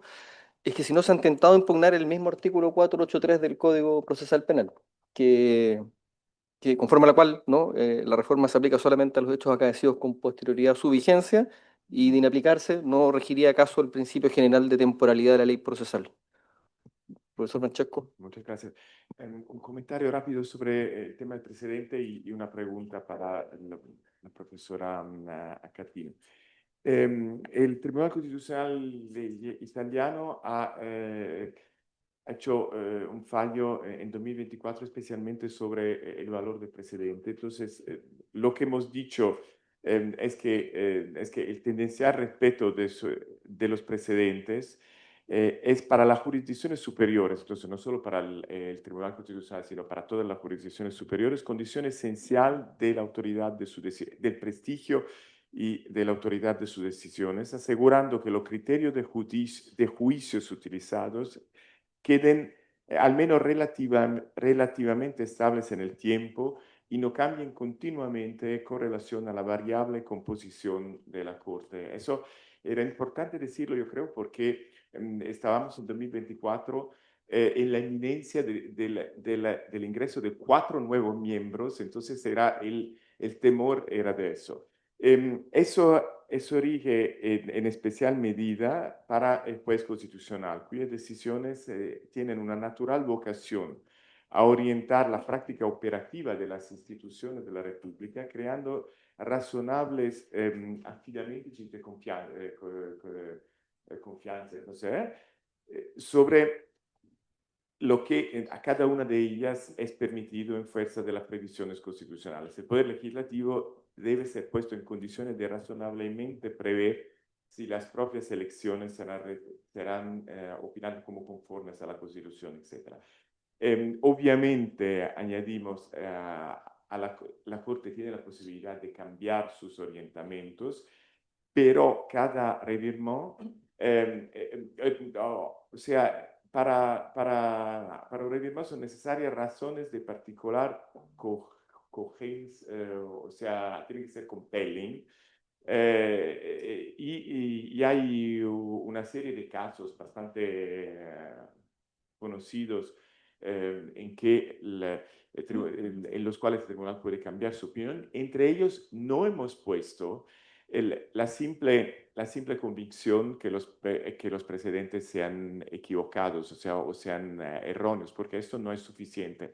Hablaba justo hace unas semanas con una jueza de la Corte Suprema inglesa y ella dice, no es una buena razón para cambiar el precedente que nosotros simplemente pensamos que el presidente está equivocado. Son necesarias razones mucho más fuertes, por ejemplo, el cambio del sistema, el nuevo contexto social o ordenamental, la conciencia de las consecuencias indeseables producidas por la jurisprudencia precedente y todo eso. Pero no es suficiente que los nuevos jueces opinen que el presidente estaba erróneo. Yo espero que ese precedente sobre los precedentes sea consolidado en la jurisprudencia futura. Y a Daniela, una pregunta de comprensión para un pobre extranjero. Entonces, me parece que el punto clave es la inaplicación por parte de los jueces penales de la ley de amnistía y de las normas sobre prescripción. Y eso lo pueden hacer, porque ayer hemos escuchado que el juez, que ni tampoco la Corte Suprema pueden inaplicar una ley por ser contraria a la Constitución, pero sí lo pueden hacer si es contraria al derecho internacional, según cuanto entiendo, por efecto del artículo 5 de la Constitución. Si no es correcto, me corrige. Entonces mi pregunta es, ¿pero de cuál derecho internacional estamos hablando? Entonces, el derecho internacional humanitario me parece que no es tanto esa la respuesta, porque hemos dicho los convenios de Ginebra han sido cada vez menos importante en esta argumentación. El derecho internacional penal, yo tengo la dificultad que tú has dicho que los tipos penales que son aplicados son los tipos penales de la legislación chilena que eran en vigor en el momento al momento de la comisión de los hechos. Entonces, lo que me queda es el derecho internacional de derechos humanos, me parece, ¿no? Entonces, y mi pregunta es, entonces, ¿se aplica directamente la Convención Europea, así como interpretada por la Corte Interamericana, por ejemplo, en el caso Almonacid Arellano, con sus obligaciones procedentes de la lógica de protección de los derechos humanos, de investigar, de procesar, etcétera, etcétera, todo lo conocemos? Entonces, la doble subfunción sería los tipos penales del Código Penal chileno y los derechos humanos vulnerados y en particular los derechos de la Convención Americana. Esa es mi pregunta, solo para entender mejor. Profesora Arrega. Gracias. Felicitaciones a ambos. Muy interesantes las presentaciones.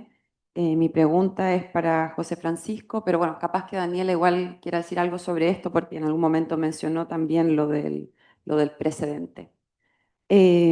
José Francisco, mira, yo quería pedirte alguna aclaración o mi comentario dice relación un poco con, quiero entender bien lo que estás entendiendo por algunos términos que utilizaste. Tú hablaste de una posible revolución del sistema de fuentes y también hablaste constantemente de una práctica, ¿vale? Entonces quiero saber qué es lo que significa para ti y en ese sentido cómo ves que viene el futuro, porque te diría como primera cosa, no me parece nada de novedoso que existan normas implícitas y prácticas, y uno podría decir que desde siempre un criterio de pertenencia de las normas jurídicas es la práctica sistemática de usarlas por parte de los órganos aplicadores. Y en ese sentido diría chocolate por la noticia. Entonces, quiero que perfiles un poco mejor el fenómeno que estás describiendo, porque a ver, tú dices, entiendo que te estás refiriendo a la regla del precedente, o sea, el stare decisis, dirías entonces que si existe esta práctica o esta norma implícita en virtud de la cual el Tribunal Constitucional y eventualmente otros órganos están en algún sentido amplio vinculados a sus decisiones anteriores.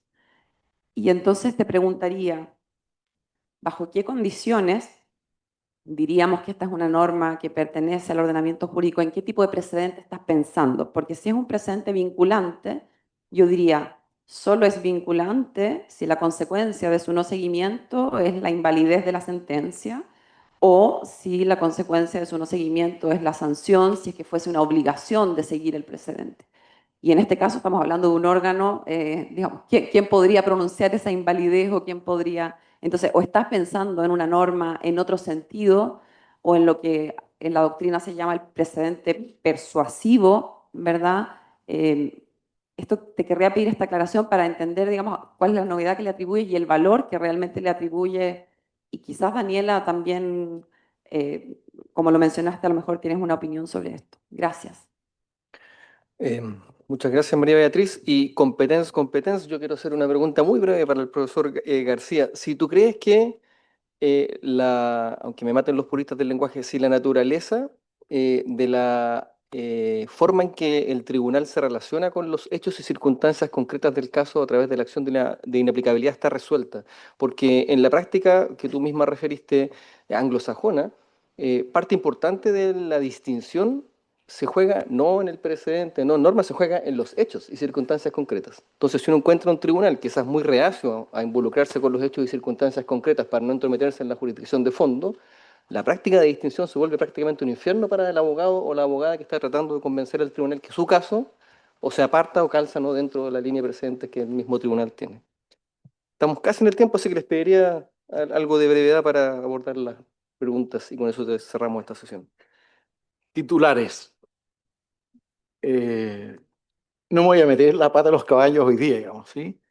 Pero yo creo que en C inaplicabilidad tenemos un debate inmenso respecto del rol del expediente de la gestión judicial pendiente, del probatorio en C de inaplicabilidad, y esa yo creo que es una reforma importante para pensar lo que es la inaplicabilidad, la conexión con la gestión judicial pendiente, el tipo y el estándar de pruebas que inaplicabilidad podríamos tener, ¿sí? Pero yo creo que esa es no, ni siquiera me quiero meter. Algo discutimos en los debates, digamos, constituyentes sobre esto, pero aún así, esa mayor conexión entre la gestión judicial pendiente y el requerimiento de este tribunal era, por ejemplo, como práctica, déjeme dar un ejemplo bien para que esto se entienda. En los casos de inaplicabilidades de rentas vitalicias, ¿sí?, derivadas del tercer retiro del Tribunal Constitucional, en la dimensión rentas vitalicias que se litigó acá por inaplicabilidad, fue relevante para el tribunal para declarar, para acoger las inaplicabilidades, los informes técnicos que acompañaban o no las partes, ¿sí? Yo creo que esos informes técnicos en el fondo conectaron en algún sentido, Domingo, con lo que tú estás pensando, ¿no? Pero yo creo que efectivamente la respuesta concreta no está resuelto. Yo creo que se ha discutido algunas reformas específicas que tienen que ver con la mayor conexión entre ellos y me parece, entre otras razones, el tema del probatorio, ¿sí? Pero no es complejo porque además eso también es como la misma discusión que tenemos el recurso de protección, ¿sí? Bueno, ¿qué es lo que vamos a discutir en sede de protección? Digo? Bueno, respecto de Beatriz, o sea, mi estándar es súper simple, digamos, respecto al sistema de fuente, la revolución del sistema de fuente. En el fondo, toma cualquiera de la manualística, digamos, ¿no? Cualquier tratado que tengamos a la vista y que polulan, digamos, por las miles de salas de clase de derecho constitucional que tenemos hoy día, y lo que me parece que a ti y a nosotros nos parece obvio, digamos, ¿no? Y miras con gran sofisticación en esta idea de romper, digamos, el muro colosal, diría yo, de las familias legales. No es, me parece yo, llamémoslo así, la práctica extendida en nuestras salas de clase, digamos, ¿no? Yo creo que lo que yo he planteado, que estoy de acuerdo contigo, chocolate, digamos, por la noticia, es algo que todavía hoy día es controversial, ¿sí? Cuando yo decía esto hace 10 años, era completamente controversial, como la Constitución mínima. Hoy día sigue siendo controversial, ¿sí?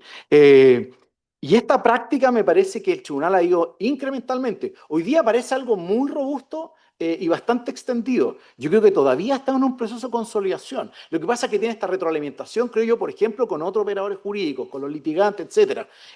Me parece es un ecosistema muy, muy complejo. Y contestándote derechamente, no creo que sea, digamos, lo que yo esté haciendo un observador, digamos, del punto de vista externo hartiano, digamos, ¿sí? Yo diría más humildemente un David Hume, simplemente un observador externo imparcial, digamos, ¿sí? Tratando de ver en el fondo más o menos cómo esta práctica va intentando hacerse camino, digamos, ¿sí? Con todo lo que tú describes, de manera errática en algunos casos, de manera informal, de manera incremental, en algunos casos simplemente se cita hacer alguna referencia muy genérica que no iría bajo ningún modelo, eso puede ser un precedente. En otros casos, como he tratado de mostrar, quizás sin éxito, en casos como Brinks o la sentencia reciente, en realidad que quiere aplicarse con efecto vinculante, digamos, ¿no? La ratio decidendi de dos sentencias anteriores. Y me parece que podemos discutirlo, ¿no? Pero se logra en términos bastante razonables, digamos, ¿no? Sí, quizás no es una práctica hartiana todavía, pero es, a mi juicio, digamos, insisto, como un espectador imparcial, algo que está ahí, un animal que va demostrando, digamos, un animal que va tratando de mostrar, digamos, sus primeros pasos, digamos, ¿no? Eso podría ser una respuesta en titular. Sí, Francesco. La verdad es que, digamos, la articulación fina del argumento de las normas de Jus Cogens no siempre se desarrolla exhaustivamente en la jurisprudencia. Hay, por supuesto, invocación de la sentencia en el caso Almonacid Arellano, que sin embargo utiliza esa misma sentencia a la categoría de crimen de lesa humanidad. Y entonces ahí yo diría una suerte como de combinación del Estatuto de las Violaciones Graves y Sistemáticas de Derechos Humanos y las, digamos, prohibiciones de amnistía o de prescripción y del Estatuto de los Crímenes de lesa humanidad. En términos, digamos, o sea, dando cuenta de la jurisprudencia, el concepto que progresivamente tiende a ser utilizado es el de crimen de lesa humanidad, de estatuto de crimen de lesa humanidad. Pero en el fondo, solo para determinar, como por así decir, las condiciones de perseguibilidad, pero no las de punibilidad que se sujetan al derecho interno.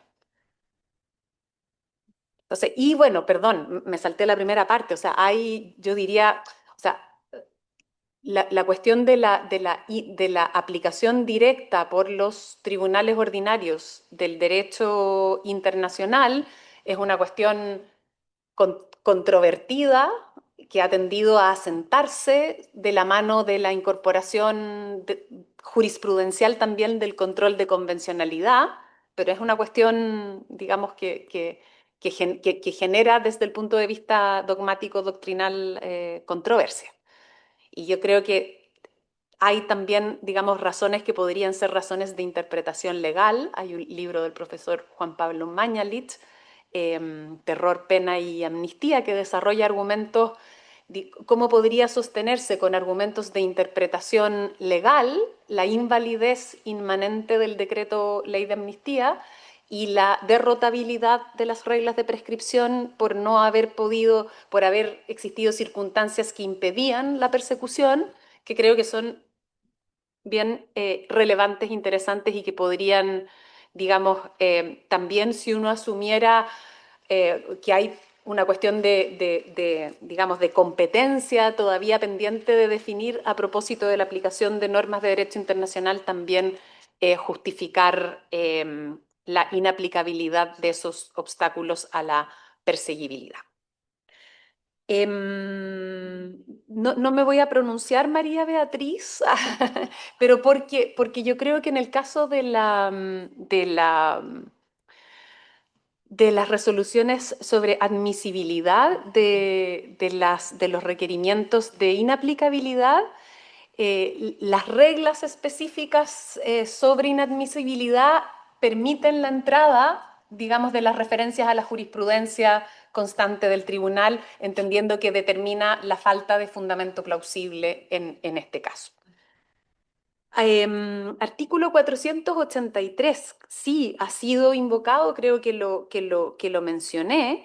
El problema es que los requerimientos de inaplicabilidad tienen condiciones bien precisas y exigentes de admisibilidad, o sea, de pertinencia, podríamos decir, de los preceptos legales que se invoquen, porque tiene que tratarse, como dice la ley orgánica del Tribunal Constitucional, de preceptos decisorios, ¿no? Y entonces el artículo 483, en casos que están ya siendo conocidos por la Corte Suprema a través de recursos de casación, no es invocado en esos recursos y no es entonces norma decisoria litis.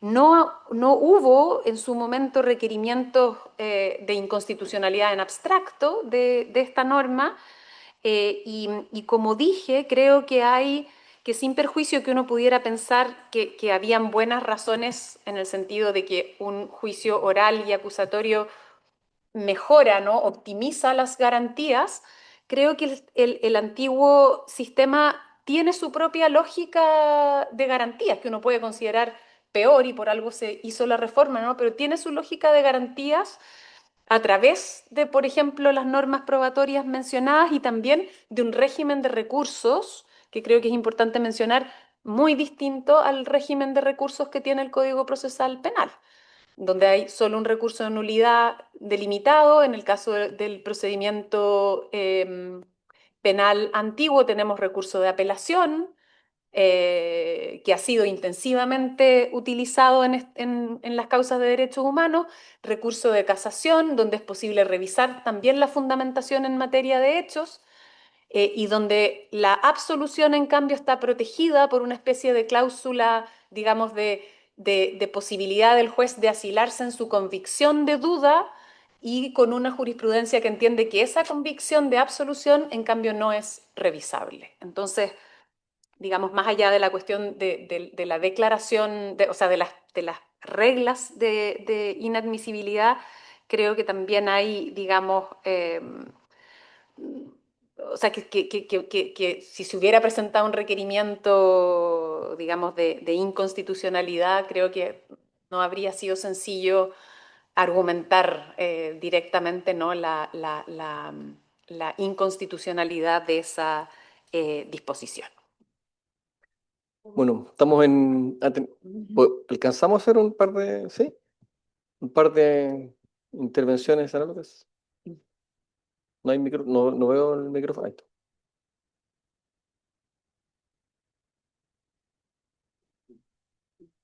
Dos más finales entonces. Privilegio que están dando especial. Bueno, quería agradecer a ambos porque fueron excelentes y muy interesantes las exposiciones. Y me quedo, a ver, hasta ahora se ha hablado de la inaplicabilidad en distintas perspectivas. Han hablado ambos de la admisibilidad, que es un tema importantísimo porque el control concreto se ejerce especialmente ahí. Y el tema me queda todavía dando vuelta, el 84 número 2, el 84 número 6, cuando se citan, sabemos que tenemos una constante doctrina en las salas para decir, mire, si usted no se hace cargo de la doctrina de las sentencias previas, entonces esto no tiene fundamento plausible, pero el 84 número 2 también me parece que es una causal que nosotros casi nunca invocamos y está un poco en desuso, pero también podría ser. Pero quiero ir al control preventivo obligatorio, el tema de precedentes. Resulta que ahí quisiera ver un poco qué reacción tiene usted. Daniela hablaba de la importancia que tiene que las gestiones judiciales sean transparentes, abiertas, en un ejercicio de justicia abierta. Y yo creo que eso está detrás de cuando nosotros también citamos los precedentes, o sea, cómo nosotros nos acercamos a la ciudadanía en una jurisdicción que es distinta a la ordinaria porque estamos ejerciendo un rol también de educación cívica, no sé si se dice, y de cómo uno le manda mensajes no solamente a los litigantes y a los operadores jurídicos de esa línea, sino que también al Congreso y también a la comunidad en general.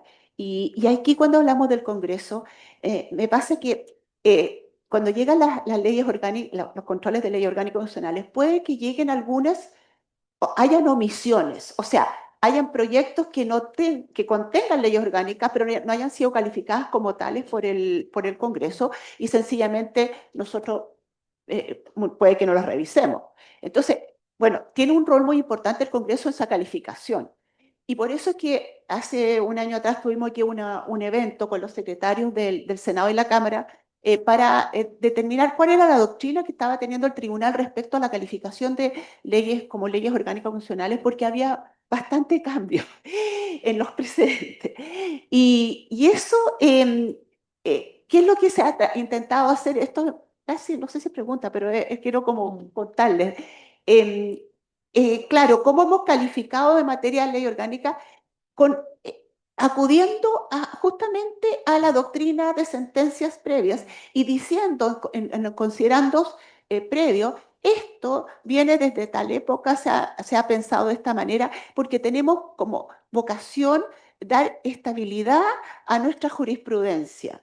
Entonces, y eso de explicar por qué, de dar una señal de que es necesaria esta estabilidad, ahí va dirigida ya no al litigante, sino que especialmente al Congreso.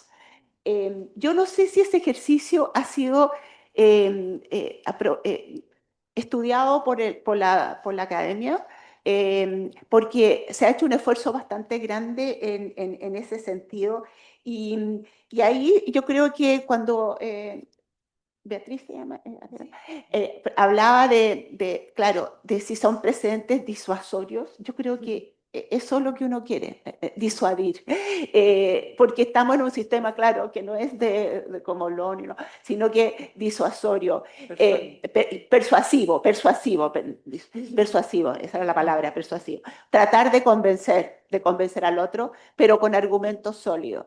Y entonces eso replicable. Es complejo en las inaplicabilidades. Es cierto que las gestiones pendientes, pero también eso de las gestiones pendientes llevan a que muchas veces citamos nuestras sentencias previas para decir, miren, aquí los presupuestos de esta gestión son distintos y por lo tanto no podemos aplicar esta doctrina de la sentencia previa. O sea, ahí los aristas del caso también nos pueden llevar a decir, no, ¿sabe qué? Aquí no se cumple con los presupuestos, por ejemplo, de la norma y por lo tanto no podemos aplicar esta doctrina. ¿Ah? Entonces, a veces sí tiene importancia los hechos de la causa, el concreto, para poder invocar un cambio doctrinal, porque sencillamente no es similar, los hechos no son similares. No siempre, pero se da. Estas son algunas acotaciones que me surgen a propósito de las excelentes intervenciones de ambos. No es pregunta quizás, sino que un comentario nomás. Gracias, ministra Silva. Como estoy sentado acá, me siento vinculado por el derecho de igualdad ante la ley, entonces quisiera brindarle de otro modo no, pero entonces quisiera darle la palabra al profesor Chiassoni, que está hace un rato haciéndome gestos. Muchas gracias. Yo también deseo dar las gracias a los ponentes por sus iluminadoras ponencias, una sobre, digamos, la transición, la justicia de transición en Chile, que para mí, digamos, he aprendido mucho, y muy sugerente la investigación del colega sobre precedente. Y quería decir algo sobre ¿no? Porque has levantado un problema fundamental, teórico, digamos, ¿no? Cómo capturar las reglas del precedente que podemos encontrar ejemplificada en prácticas motivacionales de las cortes. Y aquí quizás necesitamos un catálogo de grados de relevancia normativa del precedente, porque por supuesto no nos interesa la relevancia de hecho, ¿no? Lo que interesa es cuáles podrían ser las reglas que componen la doctrina viviente del precedente, pongamos, del Tribunal Constitucional chileno o otros. Y aquí podemos pensar en un catálogo donde se pasa de la relevancia prohibida del precedente a una relevancia máxima de absoluta vinculación horizontal. Claro que después aquí tenemos problemas siempre de distinguishing, ¿no? Como dijo la ministra. Pero dicho esto, quizás un poco siguiendo lo que sugería la colega Arriagada, hablar de vinculación puede ser quizás desviante, ¿no? Porque aquí parece que la relevancia normativa del precedente podría caracterizarse quizás como una relevancia argumentativa fuerte o fuertísima. ¿Por qué? Como juez yo tengo el poder de cambiar el precedente, pero tengo una carga de argumentación que según la cultura jurídica puede ser más o menos fuerte. Aquí, digamos, en Italia hubo este comparatista Gino Gorla que él, digamos, fue uno que introdujo la cultura del precedente en la cultura jurídica italiana y utilizó una disposición constitucional de la Constitución italiana que es todas las medidas judiciales deben ser motivadas. Y de este deber constitucional de motivación sacó la idea de una relevancia, yo que lo llamo relevancia argumentativa fuerte del precedente, porque por razones de seguridad jurídica no se puede cambiar sino ofreciendo más fuertes razones, que era un poco que dijo también el juez constitucional a esta. Entonces, quizás no utilizar vinculante porque evoca una fuerza mayor de la que en efecto estamos al tanto en nuestros sistemas de civil law. Pero no sé, muchas gracias. Gracias también por el privilegio de intervenir.